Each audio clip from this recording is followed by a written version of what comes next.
Palakkad പിരായിരിയിൽ petrol പമ്പിൽ മോഷണം. കൊരിന്തിരപ്പള്ളി ജംഗ്ഷനിൽ പ്രവർത്തിക്കുന്ന പിരായിരി ക്വാളിറ്റി പെട്രോൾ പമ്പിലാണ് ഇന്ന് പുലർച്ചെ മോഷണം നടന്നത്. രാത്രി 10 മണിക്ക് അടയ്ക്കുന്ന പമ്പ് രാവിലെയാണ് തുറക്കുന്നത്. ഇന്ന് രാവിലെ പമ്പ് തുറക്കാനെത്തിയ ജീവനക്കാരാണ് ഓഫീസ് റൂമിന്റെ വാതിൽ തുറന്നിട്ട നിലയിൽ കണ്ടത്. തുടർന്ന് ജീവനക്കാർ ഉടമയെ വിവരം അറിയിക്കുകയും ഉടമ പാലക്കാട് ടൗൺ നോർത്ത് പോലീസിൽ പരാതി നൽകുകയും ചെയ്തു. ഓഫീസിലെ അലമാര പൊളിച്ച് അതിനുള്ളിൽ സൂക്ഷിച്ചിരുന്ന 20,000 രൂപയും ലാപ്ടോപ്പും ടാബുമാണ് കവർന്നത്.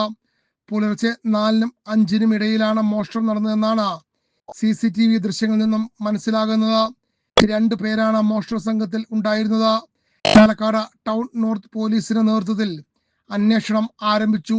വിരലടയാള വിദഗ്ധർ വിരലടയാളങ്ങൾ ശേഖരിച്ചു. മണം പിടിച്ച പോലീസ് നായി പമ്പിന്റെ പുറത്ത് റോഡിന് സമീപം വരെ പോയതിനു ശേഷം തിരികെ എത്തി. പമ്പിനെ കുറിച്ച് വ്യക്തമായി അറിയാവുന്നവരാകാം മോഷണത്തിന് പിന്നിൽ എന്നാണ് പോലീസ് സംശയിക്കുന്നത്.